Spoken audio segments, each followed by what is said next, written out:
আল্লাহ রাব্বুল আলামিনের কাছে ব্যক্তিগতভাবে আমি কৃতজ্ঞ হচ্ছি যে আল্লাহ রাব্বুল আলামিন আবার আপনাদের সামনে আমাকে কথা বলার মতো পরিবেশ দিয়ে আমাকে আল্লাহ রাব্বুল আলামিন তাঁর অশেষ কৃপায় নতুন একটি জীবন দান করে রব্বুল আলামিন আপনাদের সামনে হাজির করেছেন। এই জন্য আমি আল্লাহর কাছে কৃতজ্ঞ, আলহামদুলিল্লাহ।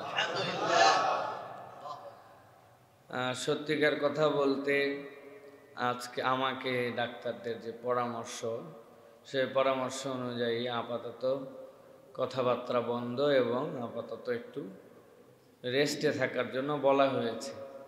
কিন্তু আমি চিন্তা করলাম, যদিও সিজদা দিতে পারছি না, কিন্তু নামাজ তো পড়ছি, চিন্তা করলাম যে অন্তত পক্ষে আমার জুমার মুসল্লিদের সাথে যে অন্তত সালাতটা আদায় করি অন্তত। এই জন্যই মূলত আজকে মসজিদুল জুমা কমপ্লেক্সে এসেছি। আপনারা ইতিমধ্যে জেনেছেন, আলহামদুলিল্লাহ, আপনারা অনেক দোয়া করেছেন। দেশ বিদেশ থেকে আমার মুসল্লি থেকে শুরু করে চিনি না এরকম সংখ্যাই বেশি, কিন্তু সেই মানুষগুলো একজন মুমিন ভাই হিসাবে, একজন দাঈ হিসাবে আপনারা আমাকে যে ভালোবাসা দেখিয়েছেন, এটা আসলে এইরকম পরিবেশে আমি নিমজ্জিত না হলে হয়তো এটি আমি অনুভবই করতে পারতাম না, যে একটা মানুষ কতটুকু ভালোবাসা আপনারা দেখিয়েছেন। আমি জানি আমার ভুলে ভরা জীবন, আমার আচরণ, আমার কথাবার্তা, আমার বিভিন্ন ধরনের বিহেভিয়ারে অনেকেই কষ্ট পান নানান কারণে। আমি তার জন্য আপনাদের কাছে ক্ষমা চাই। কিন্তু এরপরেও আপনারা নিজ গুণে যে ভালোবাসাগুলি আমাদেরকে দেখিয়েছেন, যে দোয়া করেছেন, এটার জন্য আপনাদের কাছে কৃতজ্ঞ।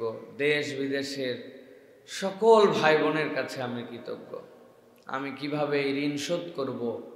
আমার তো ঋণ শোধ করার কিছু নাই, কিন্তু আমি আল্লাহর কাছে আপনাদের জন্য দোয়া করি, যারা আমার পরিবারের জন্য আমাদের জন্য দোয়া করেছেন, আল্লাহ যেন সকলকে উত্তম বিনিময় দান করে। আমাদেরকে অনেকেই বলেছেন যে সাবধানে চলাফেরা করতে হবে, এত পরিমাণ প্রোগ্রামে যাওয়া আসা করেন, কিন্তু আসলে বাস্তবতাটা অনেকে অনুভব বা পুরোপুরি জানেন না। আসলে নিজের পক্ষ থেকে সাবধান হলেই সব সময় হয় না। রোডের যে বিষয়, এটার সাথে অনেক কিছু জড়িত থাকে। আমার যে শুরু থেকে আমার সাথে আছে যে ছেলে ময়েন, আলহামদুলিল্লাহ, আমি তো অনেক জায়গায় আনন্দ চিত্তে বলি যে ওর সাথে ঘুরলে একমাত্র ও যখন গাড়ি চালায় আমি তখন দিলে শান্তি অনুভব করি। কারণ 4 বছর 5 বছর সে আমার সাথে, আমি জানি যে তার গাড়িটা কতটুকু কন্ট্রোলে। আলহামদুলিল্লাহ, ভুল সকলেরই হয়, কিন্তু আমার গাড়ি স্বাভাবিকভাবে আছে। সেখানে আমি একটা ওভারটেক করতে চাইলাম, সে অবস্থায় একটা বাস ওভারটেকের সুযোগ না দিয়ে হালকা চাপ দিল। ও আস্তে করে বাম পাশে এসে চিন্তা করলো যে, আসলে আমার সেন্স ছিল না, অজ্ঞান হয়ে গিয়েছিলাম। পরবর্তীতে আমার কাছে যে ড্যাশ ক্যামের ভিডিও আছে, আমার কাছে সামনের ভিডিও পেছনের ভিডিও সব আমার কাছে আছে। তো সেইটাতে তখন দেখছি যে আমি ঘুমাই নাই, আসলে আমি তোর সাথে কথা বলছিলাম। তো বাম পাশে গাড়িটা আস্তে করে আসলো, আসার পরে ওকে আমি বললাম, এটা কেমনে কি করলাম? ও বলছে, দেখছেন কেমনে আমাকে ডান থেকে চাপ দিল। আমি বললাম, আসতে যাও, সামনের গাড়ি পার হোক, এরপরে আমরা পার হয়ে যাব। এই যে সামনের গাড়ি যাও, পার হয়ে যাব, আমার গাড়ি তখন 0 মাইলেজ, রাস্তার বাম পাশে আমার গাড়ি দাঁড়িয়ে আছে ওভারটেকের জন্য মহাসড়কে, এক্সপ্রেসওয়েতে। ইতিমধ্যেই 4-5 সেকেন্ডের মধ্যে 100-120 মাইল বেগে, কিলোমিটার বেগে পেছন থেকে এসে ধাম করে মেরে দিল। গাড়ি লেগে সামনের বাসের নিচে ঢুকে গেছে। এখন সামনের বাসের নিচে যখন ঢুকছে, বাসওয়ালা, আমার যতটুকু ধারণা, সে চিন্তা করছে যে আমার দ্বারা কোনো ক্ষতি হলো কিনা, পেছনে লাগলে কোনো দোষ নাই, কিন্তু টেনশন তো আছে। সে তখন গাড়ির টান দিয়ে বের হয়ে চলে গেছে। আমার গাড়ির ডান পাশটা তখন ভেতরে ঢুকা। এই অবস্থায় বের হয়ে যাওয়ার পর গাড়ি উঁচু হয়ে আবার বসে গেছে, বসে বাম পাশে লেগে বাড়ি খাইছে। গাড়িটাতে সব সময় সব গ্লাস লাগানো, পেছন থেকে যখন ধাক্কা মারছে এত বিকট শব্দ হয়েছে যে আশপাশের দোতলা তিনতলার থেকেও একজন ইমাম সাহেব ছিলেন, উনি পরিমরি করে দৌড়ায় চলে আসছেন যেখানে বোমা বিস্ফোরণ হলো কিনা। আমার ছোট 3টা সন্তান, আপনারা কথার ছলে জানেন আমি আমার মেয়েদেরকে নিয়ে আনন্দিত, আল্লাহর দেওয়া নিয়ামত মনে করি আমার জীবনে। তারা মধ্যে 3 জনই শুয়েছিল আর পেছনে আমার ওয়াইফ ছিল। ময়মনসিংহের দিকে 2 দিনের মাহফিল, এরা তো আমাকে পায় না সেভাবে, এই জন্য বলছে যে 2 দিনের সফর, চলো আমরা সাথে যাব। তো মাহফিল আলাদের বাড়িতে গেলে আমরা গেলে স্বাভাবিক, কিন্তু ফ্যামিলি নিয়ে গেলে অনেক বিষয় থাকে। কিন্তু মহব্বতের কিছু মানুষ আছেন যাদেরকে আগে বলছি, ওনারা খুশি। সেখান থেকে সফর করে আমরা আসতেছি। এই 3 বাচ্চার রবিবারে স্কুল, মা মধ্যে শোয়াইতে পিছনে বসছে। আমরা এখনো হিসাব মিলাতে পারি নাই গাড়িটার। আপনারা যে ভিডিও দেখছেন, ছবি দেখছেন আপনারা 60%, মূল গাড়ি দেখলে আপনি এখনো 100% দেখতে পান নাই যে গাড়িটার কি হয়েছে। কিন্তু আল্লাহ রাব্বুল আলামিন কিভাবে কেমনে রক্ষা করলেন, এই জন্যই আল্লাহর একটা নাম হচ্ছে ইন্নাল্লাহ আলা কুল্লি শাইইন কাদির। আল্লাহ যা ইচ্ছা তাই করতে পারেন, এটার নজির আমি নিজের চোখে দেখছি। বাথরুম থেকে বেরিয়েছে অজু করার পরে হাত এরকম করে, আমরা কনুয়ের পানি থাকে না, এই পানি আমাদের এক পরিচিত বাথরুমের সামনে পড়ে গেছে, অল্প একটু কনুয়ের পানি, নিজের পানি নিজে ফেলছে, ফেলে খেয়াল করে নাই, মুছছে, পা মুছে সামনে গেছে, পিছলায় পড়ে গেছে। পিছলায় পড়ে এই নখ 3টা ভাঙছে আর এই পিছনের এই হাড্ডি ভাঙছে। 1 বছর পঙ্গু হাসপাতালে, নিজের অজুর 3 ফোঁটা পানির নিজের বাড়িতে পিছলায় পড়ে। আর এইরকম 100 মাইল বেগে মারার পরে, সামনে পিছনে মুচড়ানোর পরে আল্লাহ রাব্বুল আলামিন এই যে 6টা মানুষকে নিখুঁত করে বের করছেন। ওইখানকার মানুষরা আসছে যে ভাই লাশ কয়টা বের করা হয়েছে আর কয়টা বের করা হয়নি। তখন দোকানদাররা বলতেছে লাশ কোথায়, এই যে ইনারাই তো ভিতরে ছিল, উনারা মাথায় হাত দিয়ে বসে পড়ছে। আল্লাহ রাব্বুল আলামিন যে দয়া করছেন,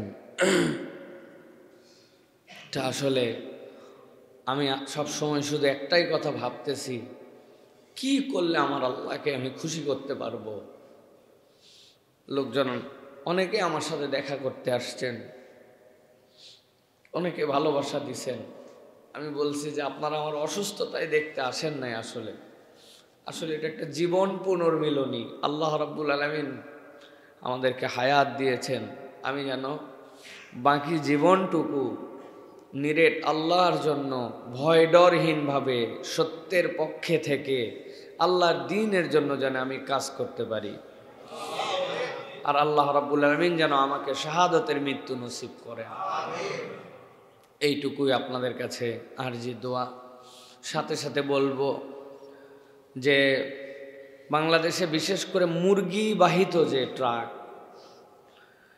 আমি প্রশাসন সহ আমাদের কথা যারা শোনেন, সারা দেশে যারা মুরগি পরিবহন করেন, এই ব্যবসার সাথে যারা জড়িত আছেন, আমি তাদেরকে বলবো যারাই রাস্তায় চলাফেরা করেন, মুরগিবাহিত ট্রাক, এদের যে চলাফেরার উগ্রতা, এদের যে রোডের মধ্যে উশৃঙ্খলতা, মানে বেহিসাব, ওদের অনেকগুলো ক্যালকুলেশন থাকে। শেষ রাত্রে যে পাইকারি মার্কেট ধরা লাগে, মুরগি বেশি সময় থাকলে মৃত্যুর হার বেড়ে যায়, অনেক কিছু থাকে। কিন্তু তাই বলে এরকম বেপরোয়া হওয়া, কেননা আমাদের কাছে যে ভিডিও আছে, আমরা কাউকে ব্লেম দিচ্ছি না, কিন্তু এই ভিডিও দেখলে আমার ওয়াইফ সহ সকলে বলছে যে গেমের মধ্যে যেরকম ট্র্যাকের মধ্যে থেকে একটা গাড়িকে পেছন থেকে মেরে সরায় দিয়ে জিততে চায়, ওই মারার ধরনটা দেখলে কোনো স্বাভাবিক মানুষ বলবে না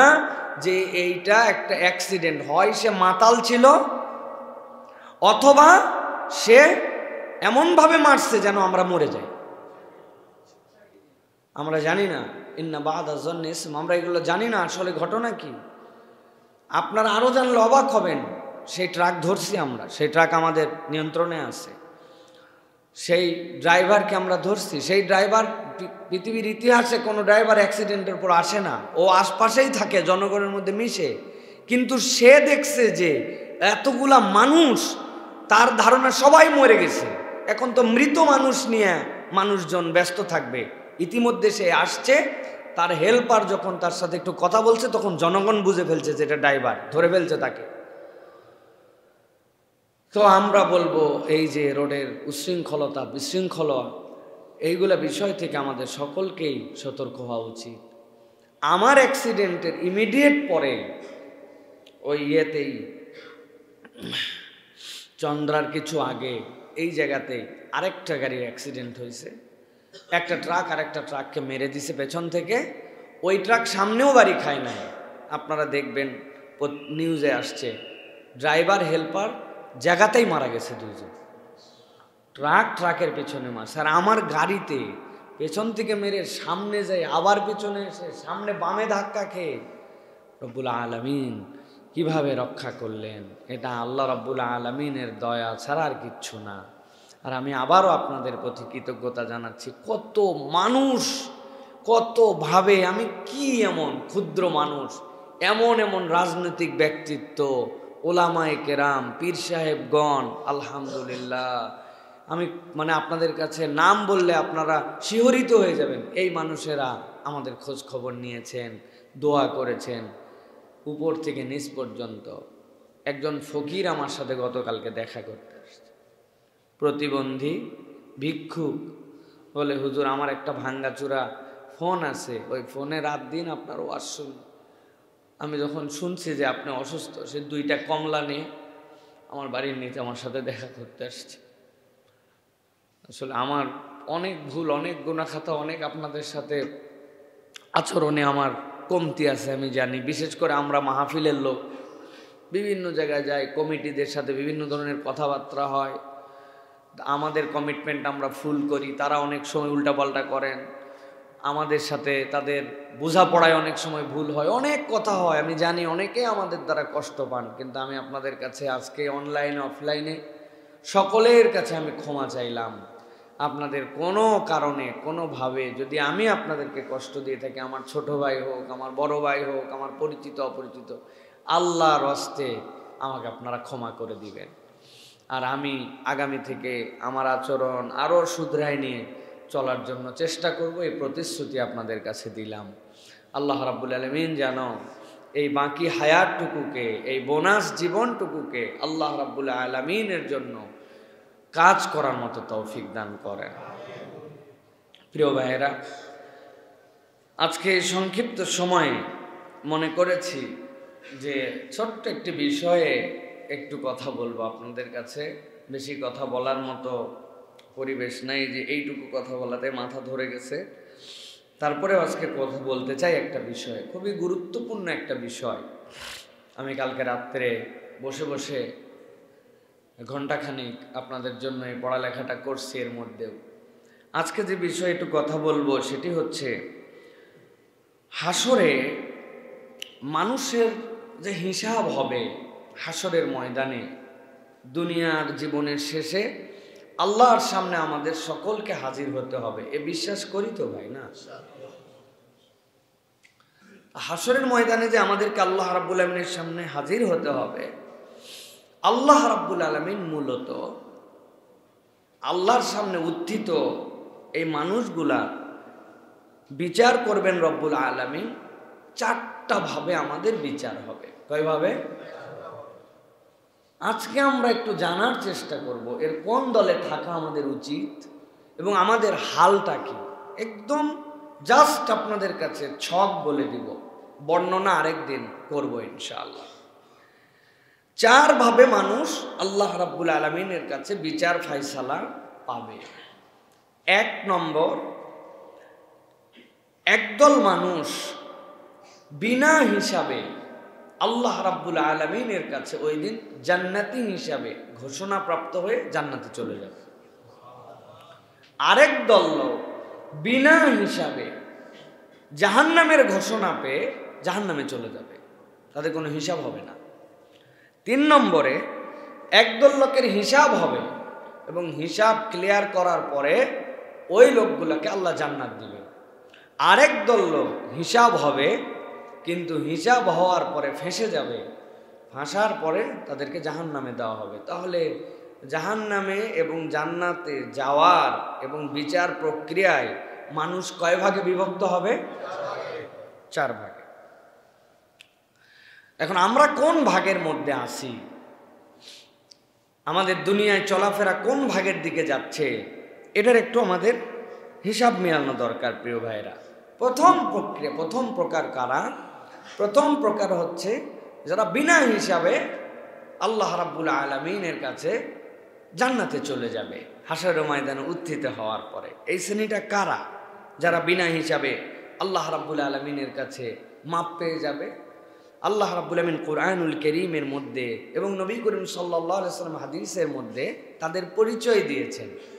তাদের যোগ্যতাটা ইউনিক, তাদের গুনাহ আছে, তাদেরও ভুল আছে, তারাও চলার পথে বলার পথে অনেক ভুল করছে, কিন্তু এই মানুষগুলো আল্লাহ রাব্বুল আলামিনের কাছে এমনভাবে তওবা করছে যেন তার আর কোনো গুনাই নাই। আল্লাহ রাব্বুল আলামিন তার তওবার কারণে তাকে বেগুনা বানায়া বিনা হিসাবে জান্নাতে ঢুকাই দেবে। হাদিসের মধ্যে আসছে এই জন্য আত-তাইবু মিনাদ যামবি কামান লা যামবা লাহ, যারা গুনাহ থেকে তওবা করে যেন তাদের গুনাহ নাই। বলেন তো, যেন তাদের মানে গুনাহ আছে কিন্তু তওবার কারণে বুঝাচ্ছে যেন গুনাহ নাই, তার মানে গুনাহ আছে বলেই না তওবা করছে ওরা।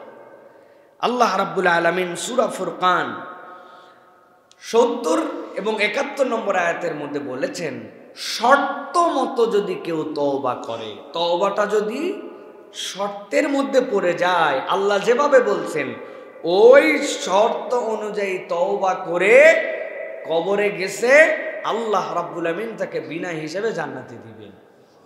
আল্লাহ কি বলছেন কোরআনে?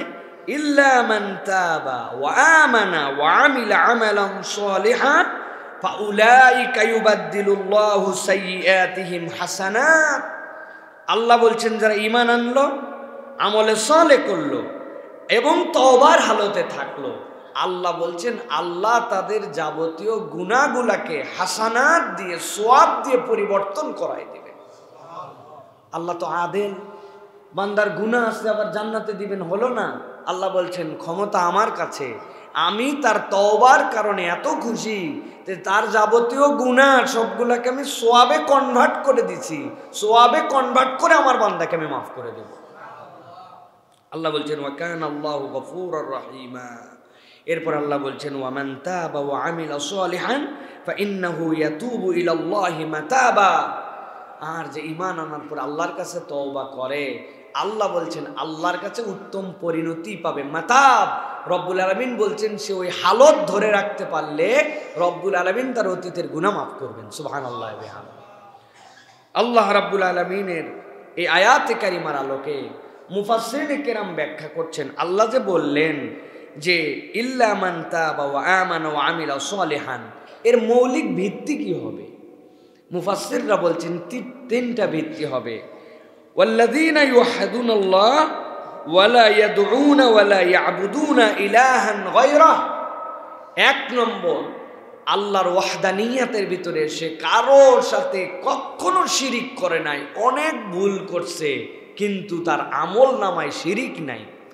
2 নম্বর, ইবাদত একমাত্র আল্লাহ রাব্বুল আলামিনের করেছে, ওয়ালা ইয়াদউনা ইল্লাল্লাহ, আর আল্লাহ ছাড়া জীবনে কখনো কাউকে ডাকে নাই। সুবহানাল্লাহ। ডাকে নাই মানে কি? আমার রিজিকের টানাটানি রাজ্জাকের কাছে বলছি, আমার গুনাহ আমি গফফারের কাছে বলছি, আমাকে কেউ আক্রান্ত করে ফেলছে আমি কাহারের কাছে বলছি, আমি যখন আটকায় গেছি তখন আমি আজিজের কাছে বলছি। সেই রব আল্লাহ রাব্বুল আলামিন ছাড়া কাউকে ওয়াহদানিয়াতে, রুবুবিয়াতে শরীক করে নাই, আল্লাহ ছাড়া কারো কাছে ডাকে নাই, আর ইলাহ হিসাবে আল্লাহ ছাড়া কাউকে মানে নাই, এই 3 গুণ আছে যার, তওবার হালতে গেলে রব্বুল আলামিন তাকে বিনা হিসাবে জান্নাতে দিবেন। সুবহানাল্লাহি বিহামদিহি। সুতরাং এই একটা গ্রুপ। এখন বলেন ভাই, আমাদের কি এই তওবা করার সুযোগ আছে না নাই? এই গ্রুপে ঢোকার চান্স আছে না নাই? আপনি হিসাব করে দেখেন, সবচেয়ে সহজ গ্রুপ এইটা। মানে বিনা হিসাবে জান্নাতে যাওয়াটাই সবচেয়ে সহজ। আমার ভুল হয়ে গেছে, হক মতো তওবা করছি। তওবার যেগুলো ক্রাইটেরিয়া আছে, রোকন আছে, আমি আপনাদের কাছে খুতবায় আলোচনা করছি। তওবার রোকন আছে 4টা, সেগুলো আপনাদের কাছে বলেছি। তাওবাতান নাসুহা এর ব্যাখ্যা কি সেটা আপনাদের কাছে বলেছি, আবার জেনে নেবেন। যদি বান্দার হক নষ্ট হয় সেখান থেকে কিভাবে বের হব সেটা জানতে হবে। কিন্তু বান্দা যদি তওবার মতো তওবা করতে পারে, আল্লাহ বলবেন বাকি 3 দিকে যাইস না, হিসাব হবে জান্নাত, হিসাব হবে জাহান্নাম, বিনা হিসেব এত দূর যাওয়ার দরকার নাই। তোমার যত ভুল আছে ফেরত আসো, তুমি তওবা করো, আমি আল্লাহ রাব্বুল আলামিন তোমাকে বিনা হিসাবে জান্নাত দিতে চাই। তাহলে এক গ্রুপ, ভালো করে খেয়াল করেন, সবচেয়ে বেশি আমাদের এই গ্রুপে আসার নিরেট তওবা করে সুযোগ আছে। নামাজ ছিল না, ধরে ফেললাম, আগেরগুলো তওবা করছে, মিথ্যা বলতাম বাদ দিয়ে দিলাম, সুদ ঘুষের সাথে সম্পর্ক ছিল ত্যাগ করে দিলাম, হারাম সম্পর্ক ছিল বাদ দিয়ে দিলাম, পর্দা করতাম না পর্দা করে ফেললাম, চগলখুরি করছি তওবা করে নিলাম, গীবত গিল্লা আর করব না, হারাম বাদ দিয়ে দিলাম, বিনা হিসাবে জান্নাত পেয়ে গেলাম। আপনি কল্পনার মধ্যে নিতে পারতেছেন না রব কি পরিমাণ দয়ালু, যে আল্লাহ আপনার আগের যত গুনাহ সবগুলাকে আল্লাহ আবার সওয়াব দিয়ে দিবে, আল্লাহ এগুলো কনভার্ট করে দিবেন। সুতরাং এটা 1 নম্বর গেল। 2 নম্বর, বিনা হিসাবে জাহান্নাম, এর কোনো হিসাব নাই, বিনা হিসাবে জাহান্নামে, ভয়ঙ্কর গ্রুপ। এটার অনেক প্রক্রিয়া আছে, তবে একটা দল যাদের ব্যাপারে আল্লাহ রাব্বুল আলামিন বলছেন ওয়ামান ইয়ারতাদিদ মিনকুম আন দীনিহি ফায়ামুত ওয়া হুয়া কাফির। এই গ্রুপ বড় ভয়ঙ্কর গ্রুপ। আল্লাহ বলছেন যারা দ্বীনের উপরে ছিল, ইসলামের উপরে ছিল, ঈমানের উপরে ছিল, আল্লাহ আল্লাহ রাসূলের বিধানকে পছন্দও করত, কোরআন সুন্নাহ হক এটা জানতো, কিন্তু কি যে ভূত চাপছে তাদের মাথায়, আল্লাহ বলছেন ওয়ামান ইয়ারতাদিদ মিনকুম, এরপরে সে মুরতাদ হয়ে গেছে, আল্লাহর দ্বীন থেকে সরে গেছে, আল্লাহর দ্বীন আর ভাল লাগে না, আল্লাহর বিধান নিয়ে ক্রিটিসাইজ করে, মনে করে আল্লাহর বিধান ব্যাকডেটেড, আগে অত বুঝতাম না তো ওই জন্য ইসলামের পক্ষে ছিলাম, আল্লাহ আল্লাহ রসুলের বিধান পছন্দ করতাম, কিন্তু মডার্ন ওয়ার্ল্ড এবং আধুনিক বিজ্ঞান দুনিয়াবি আইন চর্চা করে দেখলাম না না না, আল্লাহ এবং তার রসুলের দেওয়া জীবন বিধান এগুলো ওল্ড। আল্লাহ রাব্বুল আলামিন বলছেন ওয়ামান ইয়ারতাদিদ মিনকুম আন দীনিহি ফায়ামুত ওয়া হুয়া কাফির, এমন অবস্থায় যদি সে আল্লাহর দ্বীন থেকে সরে যায় তাহলে সে কুফরির মৃত্যুতে নিমজ্জিত হবে। নামাজ পড়ে কিন্তু কিন্তু আল্লাহর আইন পছন্দ করে না, এরকম লোক আছে না? হ্যাঁ, হজ করে, খানায় কাবায় যায়, বলে হে রব্বুল কাবা তুমি আমাকে মাফ করে দাও, কিন্তু মনে করে যে আল্লাহর দেওয়া জীবন বিধান অনুযায়ী, আল্লাহর দেওয়া অর্থনীতি অনুযায়ী দুনিয়া চলতে পারে না, দুনিয়ায় পুঁজিবাদ লাগে, দুনিয়ায় উমুকবাদ লাগে, এটা মনে করে। আল্লাহর দেওয়া জীবন ব্যবস্থা অনুযায়ী সংসদ চলতে পারে না, সংবিধান আমাদেরকে নতুন করে লিখতে হয় আমাদের নিজেদের জন্য, আল্লাহর দেওয়া সংবিধানের আলোকে আমরা নিজেদের মতো সাজায় নিতে পারি না, জনগণের মতামত লাগে সংবিধানের জন্য। আছে না ভাই? এই ধরনের টুপিওয়ালা দাড়িওয়ালা আব্দুল্লাহ, আব্দুর রহমান, আব্দুল খালেক, আব্দুল জব্বার আসেনি ভাই? আল্লাহ রাব্বুল আলামিন বলছেন ফাউলাইকা হাবিতাত আমালুহুম ফিদ দুনিয়া ওয়াল আখিরা, আল্লাহ বলছেন দুনিয়াতেও তাদের আমল শেষ, আখেরাতেও তাদের আমল শেষ। ওয়া উলাইকা আসহাবুন নারি হুম ফিহা খালিদুন। আল্লাহ বলছেন তারা জাহান্নামের মধ্যে কেবল ঢুকবেই না, আল্লাহ বলছেন এমন ঢুকবে কোনোদিন জাহান্নামের থেকে এদেরকে আর বের করা হবে না, কখনো আর তাদেরকে জাহান্নাম থেকে বের করা হবে না। হাবিতাত আমালুহুম, নামাজ তার শেষ, রোজা তার শেষ, যাবতীয় আমল তার শেষ, ভক্কর চক্কর যা করছিল আল্লাহ বলছেন তার সকল আমল নিঃশেষ করে তাকে ডাইরেক্ট জাহান্নামে ঢুকানো হবে। কেননা তুমি আল্লাহর দ্বীনকে অপছন্দ করে আল্লাহর দ্বীন থেকে তুমি মুখ ফিরায় নিছো। প্রিয় ভাইয়েরা, এটা একটা ভয়ঙ্কর গুরু।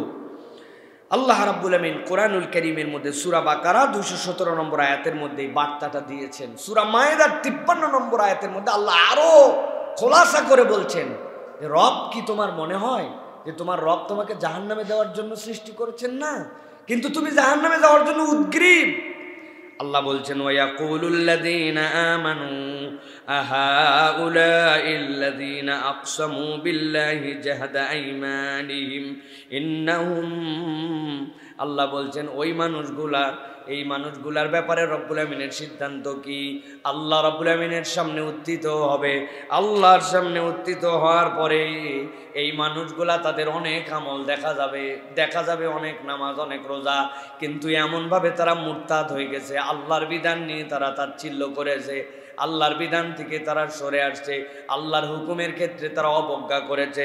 আল্লাহ রাব্বুল আমিন বলেছেন হাবিতাত আমালুহুম ফাসবাহু খাসিরিন, তাদের আমলনামাগুলো সব শেষ করে দেওয়া হবে। ওই দিন তারা ক্ষতিগ্রস্তদের দপ্তরে নিজেদেরকে দেখতে পাবে। অপরাধ কি? অপরাধ হচ্ছে রব্বুল আলামিনের বিধান থেকে মুখ ফিরায় নেওয়া, মুরতাদ হয়ে যাওয়া। আমাদের বাচ্চাদের ব্যাপারে সতর্ক হন। আমাদের অনেক বাচ্চা মুরতাদ হয়ে বসে আছে, আমরা জানি না। আমাদের কথা বলেন, ও বলছে বহু নামাজ, তোমারটা তুমি পড়ো, নামাজ কি পড়ে কি ফায়দা হয় আমার জানা আছে। নাউজুবিল্লাহ বলতেছেন। আমাদের ফ্যামিলির মধ্যে এরকম মেম্বার বসে আছে, যাই দেখেন। আমার বন্ধু বান্ধবের মধ্যে আমাদের এরকম অনেক বন্ধু বান্ধব আছে, আপনি দিনের কোনো একটা কথা বলবেন, সে পালন করতে পারেন, এক্সকিউজ দেখাবে না, উল্টা কথা বলে দিবে। ভাইরে, নবী দাড়ি রাখছেন, বলে রাখ তোর দাড়ি রাখে যারা দেখছি না তাদের চেহারা কীরকম, সব আনস্মার্ট লাগে সবগুলা, তার কাছে এটা স্মার্টনেস লাগে না, তাও নবীর তরিকায় রাখে না। উমুক প্লেয়ার দাড়ি রাখছে, তুমুক নায়ক দাড়ি রাখছে, ওই স্টাইলে রাখে, ওটা দাড়ি রাখে না, ওটা স্টাইল রাখে। দাড়ি আলাদা, স্টাইল আলাদা। কি ভাই, অপছন্দ করে বসে আছে, ভালো করে বোঝেন। এই জন্য প্রিয় ভাইরা, এই জন্য নবীর তরিকা ঠিক মনে করে না, নবী সাল্লাল্লাহু আলাইহি সাল্লামের পদ্ধতি পছন্দ করে না, আল্লাহর বিধান আগে সঠিক মনে করত, এখন মনে করে না। তিনটা জিনিস মনে রাখবেন মুরতাদ হয়ে যাওয়ার জন্য। নবীর তরিকাকে ঠিক মনে করে না, 2 নম্বর আল্লাহর বিধান এবং পদ্ধতিকে পছন্দ করে না, আর একটা হচ্ছে রাসূলুল্লাহ সাল্লাল্লাহু আলাইহি ওয়াসাল্লামের দেখিয়ে দেওয়া জীবনযাপন তার ভালো লাগে না। যেই মানুষগুলা উপরে উপরে করতেছে, মুসলমানের ঘরে জন্মগ্রহণ করছে, কিন্তু তারা মুরতাদ হয়ে যেতে পারে। মুরতাদ হলে তার আমলনামা সব বাদ। আমাদের এ বিষয়ে সব সময় সতর্ক হতে হবে প্রিয় ভাইয়েরা। এটা গেল 2 নম্বর গ্রুপ। এবার 3 নম্বরে হিসাব হবে। হিসাব হওয়ার পরে আল্লাহ তাদেরকে জান্নাত দিবেন। এই মানুষ কারা? এই হিসাব হওয়ার পরে জান্নাতে যাওয়ার ক্রাইটেরিয়া হচ্ছে হিসাব হবে, আমলনামাটা তার ভারী হবে। কথাটা বুঝেন, আমলনামা কি হবে? আমলনামা বেশি হবে না, সওয়াব বেশি হবে না, সওয়াবটা ভারী হবে। সওয়াবটা ভারী হবে কিভাবে? সওয়াবটা ভারী হয় পরিমাণ দিয়ে না। ভালো করে বুঝেন, সওয়াব কখনো পরিমাণ দিয়ে ভারী হয় না। আমরা মনে করি অনেক সময় আমাদের পরিমাণে যত বেশি, আমাদের মনে হয় ওজনে তত বেশি। এটা আমাদের ভুল ধারণা। এই পুরা মসজিদ ভর্তি হাওয়াই মিঠাই যদি দেওয়া হয়, এক মসজিদ ভর্তি হাওয়াই মিঠাই, দেখছেন না চিনির হাওয়াই মিঠাই হয়, এই পুরা হাওয়াই মিঠাই এক ঘর, আর পাশে একটা সিমেন্টের বস্তা, কি মনে হয় ওজন কোনটা বেশি হবে ভাই? পরিমাণ দিয়ে হবে না। এখন আমলনামা ভারী যাদের হবে তাদের প্রথম গুণ হবে দুনিয়াতে ইন্নী জনান্তু আন্নী মুলাকিন হিসাবিয়া, তাদের ধারণা ছিল আল্লাহ যাই করি আল্লাহর সামনে আমাকে দাঁড়াতে হবে, এই ফিলটা হৃদয়ে আছে। আর আমল নামা তার পরিমাণে নয়, ওজনে বেশি। এখন ওজনে বেশি কিভাবে হয়? যাদের আমল নামায় ইবাদত বন্দেগীর সাথে তিনটা বিষয় যুক্ত থাকবে, ওই ব্যক্তিদের আমল নামা ভারী হয়ে যাবে। তাহলে হিসাব হবে, জান্নাতে যাবে। আমল নামাটা পরিমাণ দিয়ে নয়, ভারী হবে। ভারী হওয়ার জন্য শর্ত হচ্ছে তিনটা। কয়টা? কথা বলেন, ভালো করে বুঝেন। 1 নম্বর, আপনার আমল নামায় যে আমলই করতেছেন তার সাথে আপনার ঈমান লাগবে। কি লাগবে? নামাজ, কালাম, কুরবানি, দান, সদাকা, মানুষ দেখে অস্থির, কিন্তু ঈমান ভেঙে গেছে, ঈমান বোঝে না, ঈমান নাই। তাহলে অজু ছাড়া যেরকম কোটি রাকাত নামাজ পড়লেও আপনার নামাজের ভ্যালু নাই, ঈমান ছাড়া আপনি দুনিয়া ফাটায় আমল করলেও ওই আমল কখনো ভারী হবে। পরিমাণ অনেক, 50 বছর নামাজ পড়ছে কিন্তু আমল নামায় কিচ্ছু নাই। কেননা তার ঈমান ঠিক হয় নাই। আল্লাহর সাথে তার ঈমানের সম্পর্কটা কি হবে এটা বান্দা বোঝে নাই। তাহলে 1 নম্বর বিষয় হচ্ছে যে আমাদের আমল নামায় আমাদের জন্য ঈমান লাগবে। আমাদের অনেক ভাই আছে না ভাই, বলে না যে নামাজ না পড়ি ঈমান ঠিক আছে? পার্টি আছে না? আবার কঠিন কঠিন প্রশ্ন করে না যে হুজুর একজন ঘুষ খায়, সুদ খায়, তারপরে হচ্ছে মিথ্যা কথা বলে করে, আবার নামাজ পড়ে। আরেকজন আছে সুদ ঘুষ খায় না, মিথ্যা কথা বলে না, নামাজও পড়ে না। কোন বেটায় বেশি ভালো? বলে না ভাই, কোনটা ভালো? না না না, দুইটাই সমান না, দুইটার মধ্যে পার্থক্য আছে। আমি আপনাদের কাছে বলেছি, কিন্তু আপনারা বলে ওইটা শুনে বাড়িতে খাইয়ে বাথরুমের মধ্যে ড্রপ করে দিয়েছেন আপনারা। একটা ব্ল্যাকবোর্ডের মধ্যে লেখছে 0 0 0। কয়টা জিরো ভাই? মান কত? কথা বলেন। আরেকটা 0 দিছি, কত? মান কত? 0। এবার একটা 1 চাপছি, 1 লিখছি, লিখে বাম পাশে আছে 4টা 0, মান কত? বাম পাশে আরেকটা 0 দিছি, মান কত? বাম পাশে আরো একটা 0 দিছি, মান? এখন ডান পাশে দিছি একটা 0, 2টা 0, 3টা, 4টা, 5টা, 1 লাখ। ভালো করে বুঝেন, আপনার আমার ঈমান আর সালাতটা হচ্ছে জীবনে এক। আপনি দুনিয়া ফাটায় ফেলতেছেন, আপনার নামাজ নাই, আপনার ঈমান নাই, আপনার এক নাই। আর আপনার অনেক অপরাধ আছে, কিন্তু আপনার যদি এক থাকে, অন্তত একটুকু আছে, একটা ভালো কাজ যুক্ত করবেন, ডানের থেকে বাড়তে শুরু করবে। তাহলে পার্থক্য আছে না নাই? আছে প্রিয় ভাইয়েরা। এই জন্য প্রিয় ভাইয়েরা, আমল যে ভারী হবে, ওই ভারীর জন্য 1 নম্বর শর্ত ঈমান। 1 নম্বর কি? আল্লাহ রাব্বুল আলামিন কোরআনুল কারীমের মধ্যে এই কথাও বলেছেন, ওয়াকিমিস সালাতা তরাফাইন নাহার ওয়া যুলাফাম মিনাল লাইল ইন্নাল হাসানাত ইউযহিবনাস সাইয়্যাত। আল্লাহ বলছেন এটা এত লাভ, বান্দা তুমি ওই যে সালাত আদায় করো তরাফাইন মিনাল লাইল, রাতের কিছু অংশে, যেই সময় সবাই ঘুমায় থাকে, বান্দা দাঁড়াইছে, আল্লাহ বলছে ইন্নাল হাসানাত ইউযহিবনাস সাইয়্যাত, তোমার এই নেক কাজ তোমার লাইফ থেকে তোমার যত খারাপ কাজ এগুলো মুছে দেয়। সুবহানাল্লাহ। এগুলো উপর দিয়ে ঢেকে যায়। পৃথিবীতে মাস্টার কালার আছে অনেকগুলা, যে মাস্টার কালার দিয়ে সব ঢেকে ফেলা যায়। কালো সব ঢেকে দিতে পারবেন আপনি, সব রং ঢেকে দিতে, মুছে দিতে পারবেন আপনি। সাদা সব মুছে দিতে পারবেন আপনি। নিচে কি ছিল না ছিল লোক খুঁজে পাবে না, আপনি মুছে ফেলে দিয়েছেন আপনি। আল্লাহ এরকম বলতেছেন, তোমার এই ঈমান, তোমার এই সালাত তোমার সব কিছু মুছে দিবে। আমরা 3 নম্বর ক্রাইটেরিয়ার মধ্যে আছি, হিসাব হবে কিন্তু আমল নামা ভারী নাকি, গুনাহ আছে অনেক, কিন্তু আল্লাহ বলছেন ঈমানের সাথে করছে ওইটুকু আল্লাহ রাব্বুল আলামিনের কাছে ভার হবে তখন। 2 নম্বর, নিয়ত সহি করতে হবে। আমলে নিয়ত কি করতে হবে? সালাত অনেক আদায় করছে, কিন্তু দেখানো ছিল পাবলিকের জন্য। কুরবানি একটা বড় দিছে 10 লাখ টাকা দামের, কিন্তু এটা আল্লাহরে খুশি করার জন্য ছিল না, ওটা লোক দেখানো ছিল। আল্লাহর কাছে এটার কোনো ভ্যালু নাই। শহীদ হয়েছে, শাহাদতের দাম নেওয়ার জন্য এলাকার মানুষ শহীদ বলবে, আল্লাহ বলবেন দুনিয়ায় যা পাওয়ার তুমি পেয়ে গেছো, এখন আমার কাছে আসছো কেন? এই জন্য যে কাজই করি ভাই, বিশুদ্ধ নিয়ত, নিয়ত সহি করা। প্রত্যেক দিন 100 বার প্রয়োজনে নিয়ত সহি করা লাগবে।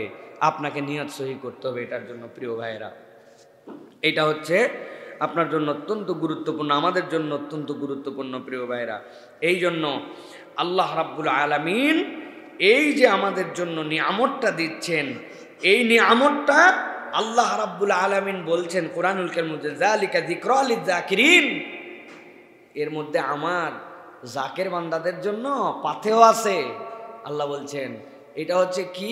এইটা হচ্ছে আল্লাহ রাব্বুল আলামিনের পক্ষ থেকে দেওয়া আপনার আমার জন্য নিয়ামত। নিয়ামতটা হচ্ছে যে আপনার ওজন ভারী হয়ে যাবে ঈমান থাকলে, আর নিয়তটা যদি বিশুদ্ধ থাকে। আর 3 নম্বরে, যে কাজই করি মুহাম্মদ সাল্লাল্লাহু আলাইহি ওয়াসাল্লামের তরিকা অনুযায়ী হওয়া লাগবে। তরিকা কার? নিজে নিজে কিছু বানানো যাবে না। যদি যৌক্তিক জ্ঞান দিয়ে বানাই তাহলে তো চলবে না। জুম্মার নামাজ পড়ি আমরা, জুমার নামাজের মধ্যে আজান আছে, আছে না? কয়টা? 2টা। একামত আছে না? বলেন তো, জুমার নামাজে মুসল্লি বেশি হয় না ঈদের? কথা বলেন। ঈদের জুমার নামাজে যদি 2 আজান হয়, একামত হয়, তাহলে ঈদের এত বড় একটা জামাত। নবীজির সময় ভিন্ন কথা ছিল, তখন লোকজন কম ছিল, একটা পরিবেশ ছিল। এখন কত লোক, মহল্লা মহল্লায় ঘর বাড়ি শোনা যায় না। হয়তো ঈদের আমরা একটা আজান দিব, সমস্যা আছে ভাই? কি এর সমস্যা আছে? কে ঠেকাবে? ঠেকানোর কেউ আছে? জুমা কমপ্লেক্সের মসজিদের মাইক, হ্যাঁ আমরা মুসল্লি বেটা দিলে কি সমস্যা? সমস্যা আছে না ভাই?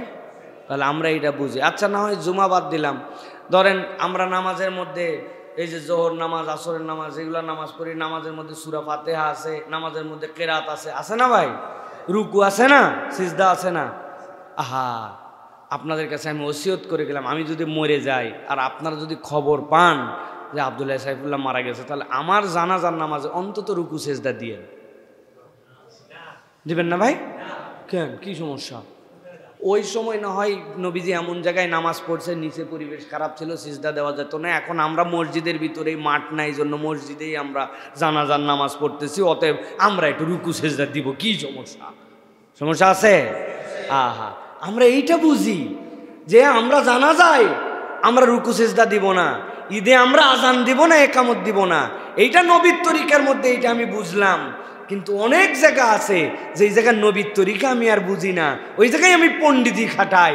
ওই জায়গায় কিছু বললেই তখন বলে আমার হুজুর কি বুঝতো না, আমার পীর সাহেব কি বুঝে নাই, এতদিন ধরে চলে আসছে, সমস্যা কোথায়? আছে কিনা?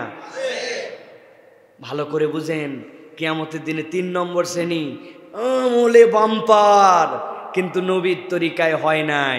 আল্লাহর কাছে 1 চুল ওইটার দাম হবে না, 1 চুল দাম হবে না। নবীর মহব্বতে আপনি একদম বাম্পার করে ফেলছেন একবারে। আপনি মনে করছেন নবীর মহব্বতের জন্য কোনো তরিকা লাগে না।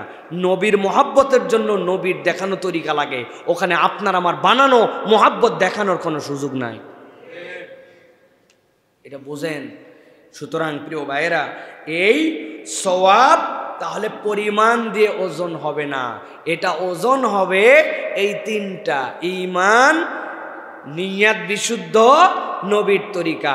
এই 3টার মধ্যে যে পড়ে যাবে, আল্লাহ রাব্বুল আলামিন ওই বান্দাগুলাকে কবুল করে আল্লাহ বলবেন হিসাব হয়েছে, কিন্তু আমলনামা তোরটা বার করে দিছি বান্দা। আল্লাহ রাব্বুল আলামিন ওই বান্দাকে মাফ করে দিছে। মাছ, জ্যাতা মাছ কিনতে পছন্দ লাগে, তাই না ভাই? জ্যাতা মাছ হাওয়ার উপরে থাকে না পানির মধ্যে থাকে?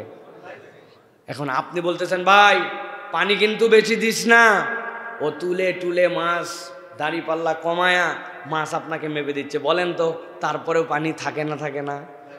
থাকে। আপনি 1 কেজি মাছ নিয়ে নিরেট 50 গ্রাম ওর পেটের মধ্যেই থাকে, নাকের মধ্যেই পানি ঢুকে থাকে, থাকে কি না? আপনি ইলিশ মাছ কিনতেছেন, অমুক মাছ বরফ দেওয়া আছে, গায়ের মধ্যে লেগে আছে, আপনারে 20 গ্রাম 30 গ্রাম, আপনার ইলিশ মাছ 2000 টাকা কেজি, 2500 টাকা কেজি, কিন্তু ওর সাথে বরফ যার কোনো দাম নাই, ওই বরফ 50 গ্রাম 2000 টাকা কেজির মধ্যে কিনে ফেলছেন আপনি। কি ভাই, বাস্তবতা কিনা? বাস্তবতা। মিষ্টির দোকানে গেছেন, মিষ্টি কিনছেন, মিষ্টি আলগা রাখছে, রাস্তার যত ধুলা আল্লাহর দয়ার মধ্যে পড়ছে না ভাই? পরে দেখবেন ওই 2 কেজি মিষ্টির মধ্যে 20 গ্রাম হলেও ধুলা আছে, আপনি ধুলাগুলাও মিষ্টির দরে কিনে ফেলছেন। আল্লাহ বলছেন, বান্দা তুই যদি আমার এই 3 তরিকার মধ্যে ইবাদত করে আসতে পারিস, তোর গুনাহগুলা থাকবে, কিন্তু এটার ভার এমন হবে যে আল্লাহ রাব্বুল আলামিন ওইগুলা ভালো দরে ওই সোয়াবের সাথে চালায় দিয়া, বান্দা তোর আমলের ভার দিয়া তোকে নাজাত দিয়া দিবে। কিন্তু তরিকা 3টার মধ্যে থাকা লাগবে, এটা মনে রাখেন, এর বাহিরে কিছু নাই। 4 নম্বরে আল্লাহ রাব্বুল আলামিন কুরআনুল কারীমের মধ্যে এই বিষয়ে বিস্তারিত কথা বলেছেন। এগুলো আমার কথা না, আল্লাহ বলছেন, ফাআম্মা মান সাকুলাত মাওয়াজিনুহু ফাহুয়া ফি ঈশাতির রাদিয়া। আল্লাহ বলছেন, ওজন যদি ভার হয় আমি তোমাকে ভালো জায়গায় রাখবো। ঈশাতির রাদিয়া মানে আল্লাহ জান্নাতে ঢুকাই দিবেন। আল্লাহ এরপরে বলেছেন, ওয়াস সামাআ রাফাআহা ওয়া ওয়াদাআল মিজান আল্লা তাতগাউ ফিল মিজান ওয়া আকিমুল ওয়াজনা বিল কিসতি ওয়া লা তুখসিরুল মিজান। আল্লাহর মিজান দুনিয়ার মতো ধান্দাবাজি নয়। অতএব তুমি মনে করো না কলে বলে কৌশলে পার করে যাব, কোয়াইট ইম্পসিবল। অতএব আল্লাহর কাছে আমার যদি ভুলও হয়, সেই ভুল আল্লাহর কাছে পার পর একটা রাস্তা আছে, যদি এই 3 তরিকার মধ্যে থেকে ঈমান বিশুদ্ধ রাখতে হবে, বারবার নিয়তকে শুদ্ধ করতে হবে, আমি কেন কি জন্যই আমল করতেছি, এটার আসল উদ্দেশ্য কি, এটা মনে রাখতে হবে। এই জন্য বুজুর্গানে দিন একটা কথা বলেন, আল্লাহ বলেছেন না, ওয়ামা খলাকতুল জিন্না ওয়াল ইনসা। অনেকে বলছেন আল্লাহর ইবাদতের কি দরকার, আল্লাহর কোন ইবাদতের দরকার আছে? না, পুরা পৃথিবীর মানুষ ইবাদত বাদ দিয়ে দিল, কিচ্ছু যায় আসে না আল্লাহ। ওনারা বলছেন আল্লাহ ইল্লা লিয়াবুদুন দ্বারা মূলত বুঝিয়েছেন ইল্লা আশিকুন, আল্লাহর আশিক কারা, আল্লাহকে মোহাব্বত করে কারা ইবাদত করতেছে, আল্লাহ বান্দার এই মোহাব্বতের সাদাকাটা নিতে চান। আল্লাহর ইবাদতের দরকার নাই, পুরা পৃথিবীর মানুষ যদি ইবাদত না করে দরকার নাই। ফেরেশতা সিজদা করে কিনা? কিন্তু ফেরেশতা কিরকম সিজদা করে? ফেরেশতার সিজদা হচ্ছে খুলুকি সিজদা, ওর সিজদা মেকানিজমের মধ্যে ঢুকায় দেওয়া আছে। আপনি সুইচ চাপবেন, ফ্যান ডান থেকে বামে ঘুরবে, উল্টা ঘুরবে না, ওটা সুইচে প্রোগ্রামিং করা। এই লাইটের সুইচে চাপ দিয়েছেন, ও সাদা আলো বের করবে, প্রোগ্রামিং করা। এইটা দিছেন, এটা ওয়ার্ম কালার বের করবে, এটা প্রোগ্রামিং করা। 1 2 3 চাপ দিছেন 3 বার, ফ্যান আস্তে ঘুরবে, মাঝারি ঘুরবে, জোরে ঘুরবে, প্রোগ্রামিং করা। ফেরেশতার সিজদা প্রোগ্রামিং করা, মানুষের সিজদা প্রোগ্রামিং করা নয়, মানুষের সিজদা মুহাব্বতের সাথে যুক্ত করা। আল্লাহ এই জন্য বান্দার একটা সিজদা আসমান জমিনের সকল কিছুর থেকে দামি আল্লাহর কাছে। কারণ আমার বান্দাকে আমি প্রোগ্রামিং করে দেই নাই, বান্দা মুহাব্বতে রবের প্রতি সন্তুষ্ট হয়ে আল্লাহর নির্দেশ ফলো করে সিজদা দিছে। সুবহানাল্লাহ। এই জন্য ইল্লা লিয়াবুদুন, একমাত্র আমাদেরকে আল্লাহ রাব্বুল আলামিন সকল সৃষ্টির উপরে দাম দিয়েছেন। প্রিয় ভাইরা, 4 নম্বর দল কারা? হিসাব হবে তারপরে জাহান্নাম। সবচেয়ে ভয়ঙ্কর দল 2 আর 4। 2 আলারা তো গেছে গা, কিন্তু 4 আলাদের সাথে আল্লাহর বোঝাপড়া আছে। তাদের কি হবে? তাদের গুনার ওজন পরিমাণে বেশি নয়, ওই পরিমাণের খাওয়া নেই, এই জায়গাতে ওজনে ভারী। গুনাহ কিসে ভারী?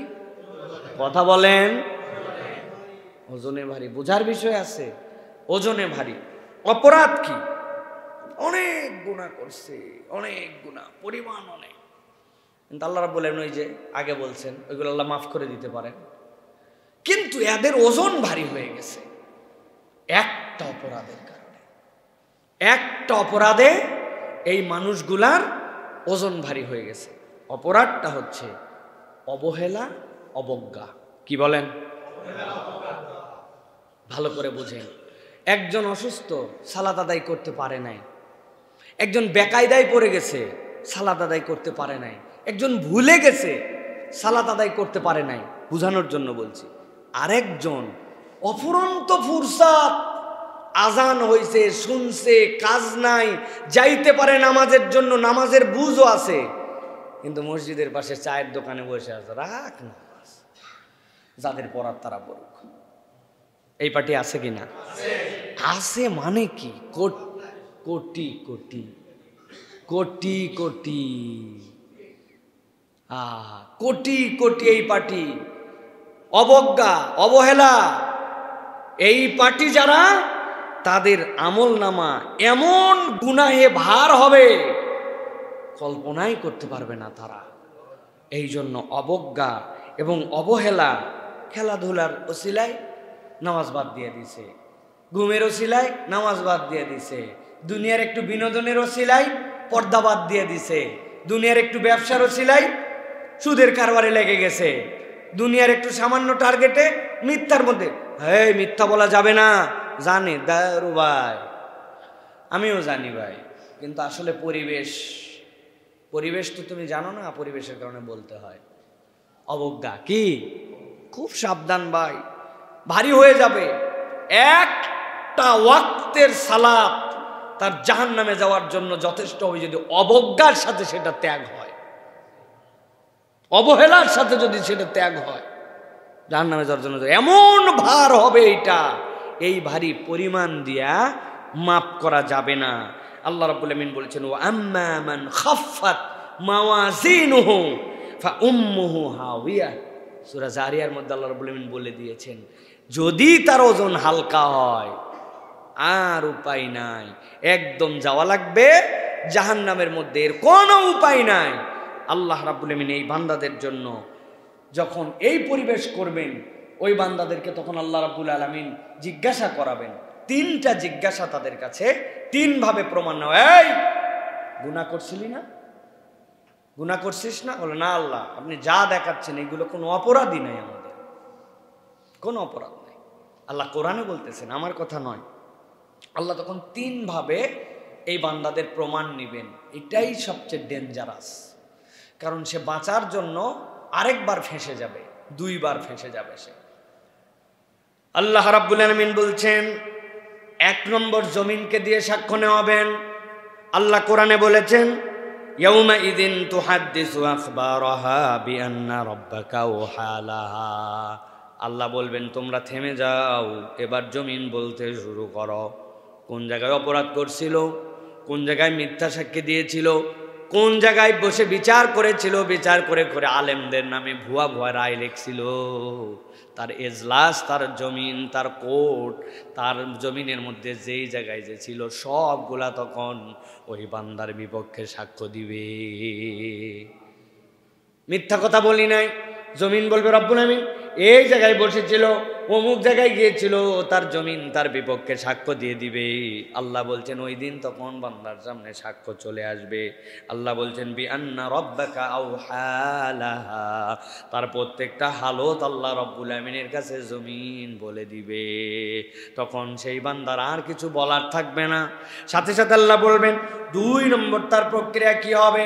আল্লাহ তার জন্য দ্বিতীয় প্রক্রিয়ার ব্যাপারে বলছেন, আল-ইয়াউমা নাখতিমু আলা আফওয়াহিহিম ওয়া তুকাল্লিমুনা আইদিহিম ওয়া তাশহাদু আরজুলুহুম বিমা কানু ইয়াকসিবুন। রব তার মুখ বন্ধ করে দিবেন, হাত বলে দিবে, তার কান বলে দিবে, তার চোখ বলে দিবে, তার নখ যেইটা দিয়ে মোবাইল ডানে বামে ঠেলছিল ওইটা বলে দিবে, তার পা বলে দিবে রব্বুল আলামিন তোমার বান্দা এই গুনাহ এই জায়গায় করছিল। আল্লাহ বলবেন, একটু আগে না বলছিলাম তোরে যে তুই বলছিলি না আমি এইগুলা করি নাই। প্রথমে জমিন, স্থান সাক্ষ্য দিয়ে দিবে, এরপরে হাত পা পেট তার সাক্ষ্য দিয়ে দিবে। আল্লাহ বলছেন এরপরে 3 নম্বরে যখন তাকে বলা হবে ইকরা কিতাবাক কাফা বিনাফসিকাল ইয়াউমা আলাইকা হাসিবা, ওইটা বলার সাথে সাথে একদল ফেরেশতা আসবে, আসার পরে তার হাতটুকুকে নিবে, বাম হাত, এই হাতটুকুকে মোচড়ায় দিবে, দেওয়ার পরে পিছন দিক থেকে পিঠকে ভেদ করে, বক্ষ ভেদ করে তার এই কলিজার ভিতর দিয়ে সামনে দিকে হাত নিয়ে আসা হবে। এই শাস্তিটুকুই তার এমন শাস্তি হয়ে যাবে, সাথে সাথে সে আল্লাহর কাছে বলবে রব্বুল আমিন আমার মৃত্যু দিয়ে দাও, কিন্তু মৃত্যুকে জবাই করে দেওয়ার পর আর মৃত্যু আসবে না। এরপরে তার বাম হাতে আমলনামা দেওয়া হবে, ইকরা কিতাবাক সকলকে বলা হবে না, এই 4র্থ শ্রেণী যাদের জাহান্নামে যাওয়ার আগে তার কিতাব পড়তে বলা হবে। এরপরে সে পড়ে পড়ে বলবে হায় হায় অস্বীকার করছি, অথচ ছোট থেকে ছোট কোনো বিষয় এখানে বাদ নাই। এটা যাদেরকে বিনা হিসেবে জান্নাত দেওয়া হবে তাদেরকে পড়ানো হবে না। আমরা মনে করি সবাইকে কিতাব পড়তে দেওয়া হবে না, বিনা হিসাবে জাহান্নাম পড়ানো হবে না, একটু হিসাব করে জান্নাতে ঢুকানো হবে। আল্লাহ যাদের ওজন বাড়ায় দিবেন তাদেরকেও না, এই পার্টিকে পড়ানো হবে যে আমি রব তোমার সাথে বেইনসাফ করছি না, তোমার সাথে যা হিসাব সবগুলি। মজার বিষয় হচ্ছে কিতাব পড়বে, কিন্তু পড়ার পরেও তাদের মুখ বন্ধ হবে না, তারা রব্বুল আমিনের কাছে বলতে শুরু করবে ও ক্বালু রব্বানা ইন্না আতানা সাদাতানা ওয়া কুবারানা ফাআদাল্লুনা সাবিলা রব্বানা আতিহিম দি'ফাইনি মিনাল আযাবি ওয়ালআনহুম লা'নান কাবীরা। সূরা আহজাবের 67 নম্বর আয়াত আল্লাহ বলছেন, ওরা বলবে রব্বুল আমিন আমরা এমনি এমনি এগুলো ভুল করি নাই, আমাদের লিডার যারা ছিল, আমাদের নেত্রী আমাদেরকে নির্দেশ দিয়েছিল গুলি কর, আমাদের লিডার বলেছিল যে সমাজের মধ্যে প্রভাব প্রতিপত্তি রাখতে হলে একটু এরকম পাওয়ার নিয়ে ঘুরতে হয়, আমার কথা নয়। আল্লাহ বলছেন ক্বালু রব্বানা ইন্না আতানা সাদাতানা ওয়া কুবারানা, বড়রা বলেছিলেন। কারা বলছে? বড়রা বলছে আমাদেরকে, বড়রা। আল্লাহ বলতেছেন যখন এই কথা বলবি, বলার পরে বলবে আল্লাহ আমাদেরকে যা শাস্তি দাও দাও, ওদেরকে আমাদের থেকে দ্বিগুণ শাস্তি দাও, আর তাদেরকে তোমার পক্ষ থেকে লানত দাও। এই কথা বলেও কিন্তু পার পাওয়া যাবে না যে উমুকে বলেছিল তুমুকে বলেছিল। এই জন্য সালাফরা বলছেন তোমার যেই নেতা নেত্রী আল্লাহর বিরুদ্ধাচরণ করতে বলে, দুনিয়াতে এসে তোমার নেতাই হতে পারে না, সে তোমার নেতাই হতে পারে না। আজান হয়ে যায় তাও তোমাকে মিছিল বন্ধ করতে বলে না, সে কিসের লিডার তোমার? যেই মিছিলে তুমি আল্লাহু আকবারের স্লোগান দিতে পারো না, সেটা কিসের দল তোমার? কিসের লিডার তোমার? যে লিডার ইসলামের আইনের পক্ষে তোমাকে শপথ নেওয়াতে পারে না, কিসের দল সেটা তোমার? ওটা তোমার দলই না। সুতরাং আমি বললাম যে আল্লাহ উমুক উমুক আমাকে বলছিল, আল্লাহ বলবো ও আচ্ছা ঠিক আছে, তাহলে তোমার দোষ নাই, তো বড়রা বলছিল ঠিক আছে, তুমি সাইডে যাও। জি না, ডবল ধোলাই হবে, তখন ধোলাই ডবল হবে।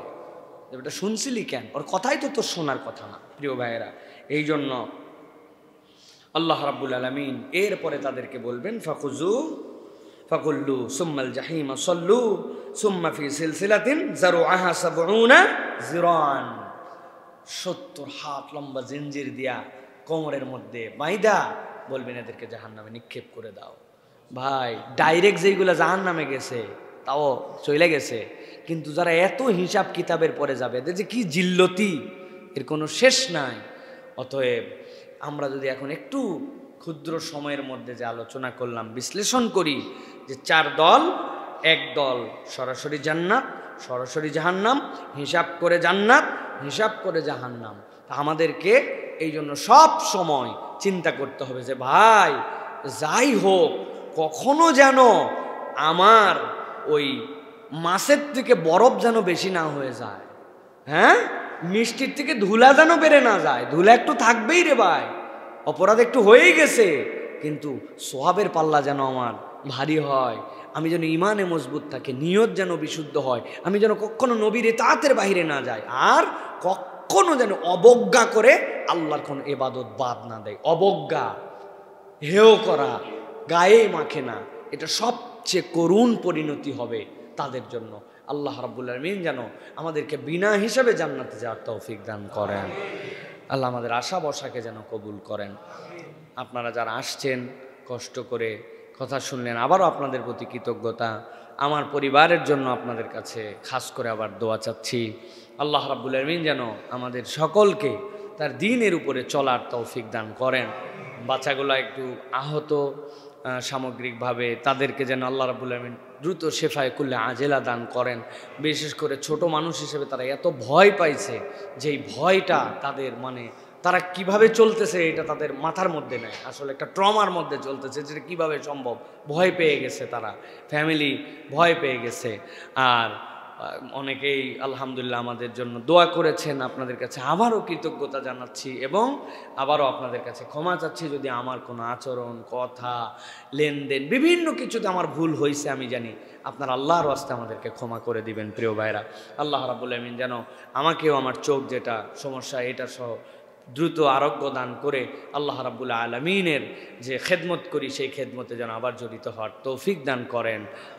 আল্লাহ রাব্বুল আমিন আপনাদের সকলকেও দ্বীন ইসলামের উপরে থাকার তৌফিক দান করেন। আল্লাহ আপনাদের জীবনে খায়ের এবং বরকত দান করেন। যার যেমন নেক মাকসুদ আছে আল্লাহ যেন পূরণ করে দেন।